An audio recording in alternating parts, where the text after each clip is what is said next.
Hola, ¿qué tal a todos? ¿Cómo andan? Yo soy Mauro Lino y estamos aquí reunidos para ver un nuevo episodio de Haikyuu. Tenemos que enfrentarnos a los ex compañeros de Kageyama, así que vamos a ver con qué nos encontramos esta semana. Si ustedes están viendo esto en YouTube, ya pueden adelantarse a algunos episodios en Patreon, pero si no, pueden ir abajo en la descripción al Drive a buscar la reacción de este capítulo y cuando terminen, vengan para acá que hablamos. ¿Les parece?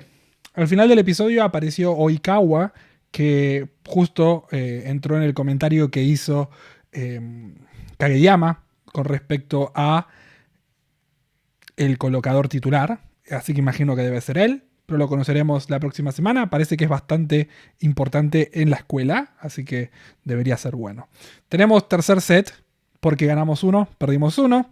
Y tuvimos una primera parte del episodio en la cual Hinata estuvo muy desconcentrado y provocó que el equipo pierda, porque necesitamos que estemos todos en la misma sincronía, y eso sucedió en el segundo set. En el segundo set logramos poder aprovechar cada una de las ventajas que tiene nuestro equipo, y como dice el entrenador del otro equipo, del equipo contrincante, tenemos muchas fallas, pero es un equipo interesante.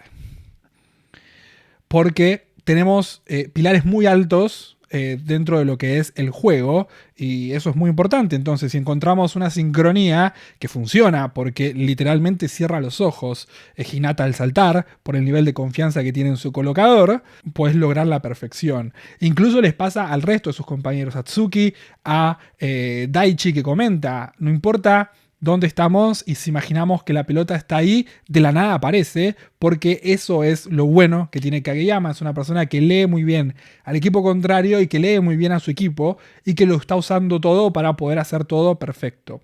Que nos lleva a hablar un poco de lo que comienza el episodio, con los del equipo contrario hablando del pasado de Kageyama y cómo todas las cosas malas que tiene Kageyama las sigue teniendo, pero las aprovecha, las explota, y como dice el entrenador, esto no es algo de él como buen jugador, sino que es algo de él como persona que forma parte de un equipo que lo ayuda a ser la persona que tiene que ser. Nosotros vimos toda esa construcción que se hizo para que Kageyama se transforme en parte de un equipo. Y si bien quizás todavía su ego no fue muy desafiado, porque no tuvo que enfrentarse quizás a un colocador de elite como podría ser el chico nuevo, es una persona que en este episodio también tuvo que enfrentarse a compañeros que estuvieron antes con él. Es una persona que acaba de perder un set completo y que decidió ayudar a Hinata a traerlo otra vez al mundo real, diciéndole, dale, hacé lo que haces bien, jugá, divertite, y bueno, lo logró.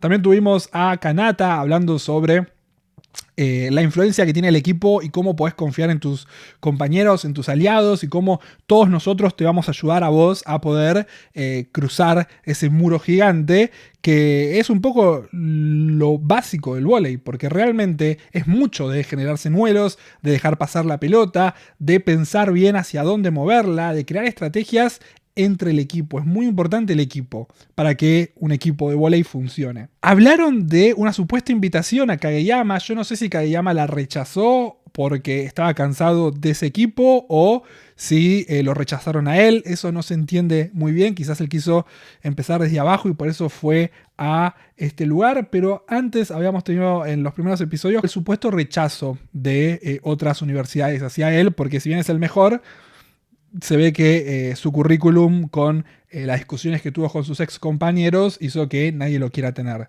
Pero parece que quizás lo invitaron a Kageyama a formar parte de este equipo y por algún motivo dijo que no. Quizás porque quería empezar de cero y lo está haciendo ahora, tratando de cambiar, porque desde el minuto cero del segundo episodio él está tratando de cambiar.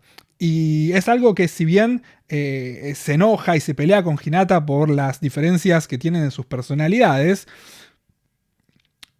lo vimos mucho tratando de ser mejor desde cero. Incluso la conversación que tiene con Yuga algunos capítulos atrás, diciéndole gracias y diciéndole que se va a ganar el lugar y gracias por los consejos que le dio. Entonces realmente cambió y se está esforzando mucho porque se vio completamente solo y necesita lo que tiene ahora en este equipo y lo consiguió. Así que vamos a ver cómo sigue el próximo episodio, que es el definitivo y es en el cual vamos a terminar con este juego. Así que Vamos a verlo la próxima semana. Ustedes si quieren pueden ir a Patreon, ya probablemente haya 2 capítulos más para ver. Si no, la semana que viene acá en YouTube nos vemos con el desenlace de este encuentro. Así que si les gustó el video, por favor compartan, denle like, suscríbanse. Me pueden comentar abajo en los comentarios lo que quieran. Me pueden seguir en mis redes sociales acá al costado. Nos vemos la próxima semana en un nuevo video de Haikyuu. Chao, chao.